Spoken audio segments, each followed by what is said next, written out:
அஸ்ஸலாமு அலைக்கும். உனது பிரச்சனை எதுவாக இருந்தாலும் சரி, சற்றே விலக்கி வை, ஓய்வெடு, நிதானமாக பேசிய பின் செயல்படு.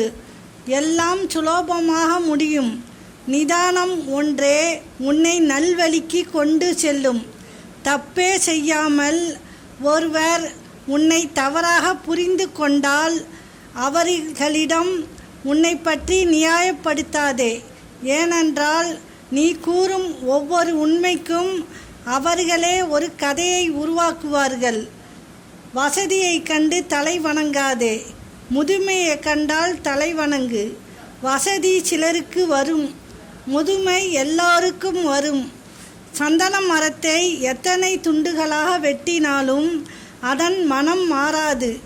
அதுபோலத்தான் எத்தனை இடர் வந்தாலும் நல்ல மனிதர்களின் குணம் மாறாது. அஸ்ஸலாமு அலைக்கும்.